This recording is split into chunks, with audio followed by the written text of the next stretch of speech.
recap of Friday night's episode of Life After Lockup. So we're going to start off with Destinie and Shawn.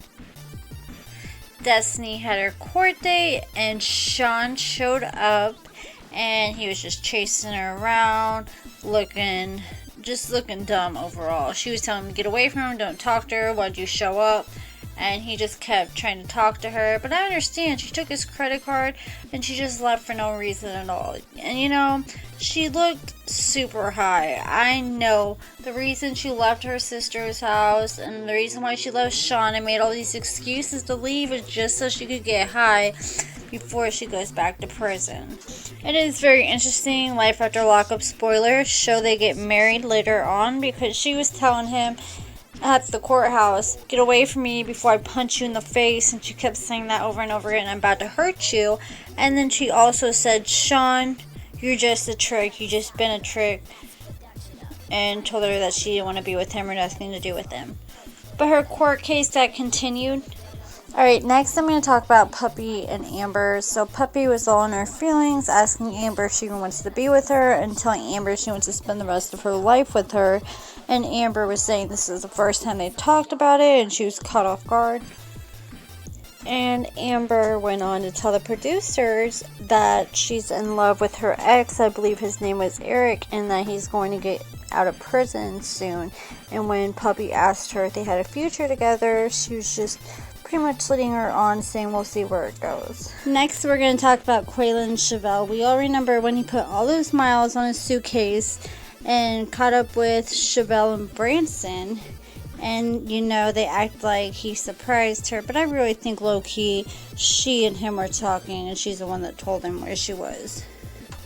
Quaylon apologized and said he wanted to work things out and get back with Shavel, and she said she's going to give him another chance. Her cousin Dmarks, he was pissed. He said he doesn't want anything to do with them. She was trying to get him to hang out with her and Kweilon. He said, you guys do your own thing, I don't want nothing to do with it, and walked off. And he was like, you just lit up, what happened to everything we talked about? It's like any logic Shavel had, she just threw right out the window. And of course, Dmarks was looking fine like always. And I also found out that he has OnlyFans for $15 a month. So ladies, what you've been waiting for is right here. So come to find out, Sarah has moved Michael into her house and he was staying with her for the past week. She went on a date with Malcolm to tell Malcolm that Michael had been living with her for the past week. And before she could get to it, Michael called her on the phone and said, what you doing, where you at? When he knew where she was and she was with Malcolm, he was just calling, trying to start some stuff. When Sarah told Malcolm that Michael had been staying with her for the past week, his mouth dropped and he was shocked. He went on to ask Sarah what the arrangement was and if they were sleeping together or had done anything, and she said no, but you could tell that Sarah and Michael were flirting with each other before she went with Malcolm, and that she was all in her feelings with Michael. You could tell she was looking at him, had all those hearts in her eyes. So Malcolm said that he was done and to give him a call when she gets it figured out. But you can tell Malcolm's done with her for good. And she's dumb because Michael just left and went back to Maria again anyways. And last but not least, we have Kristianna and John. So Kristianna called John and told him that she was about to be getting out in a month. He was all happy, saying fantastic, and you could tell that her sister was really upset. And also when John was on the phone, he said, I miss you terribly. And then Kristianna's sister, Tara, said, here, did you hear him? He said, my name, Tara. He said, I miss you terribly. So John had to walk away when he was on the phone with Kristianna.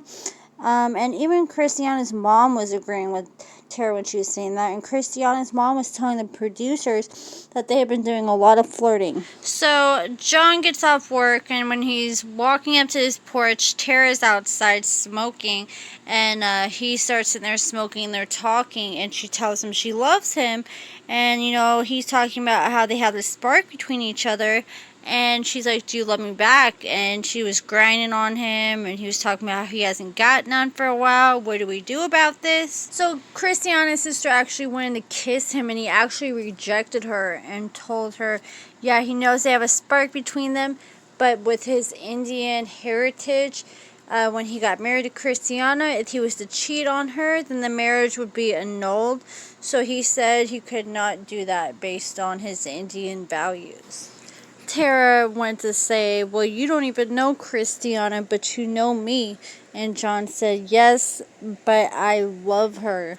I don't know, I just got a feeling the producers had this scripted just to keep the drama going until Kristianna gets out, since they had to replace Scott and Lindsay. Let me know what you guys think in the comments below. You could tell the sister was uncomfortable when she was spanking him, looking for her phone and stuff. It was just too much.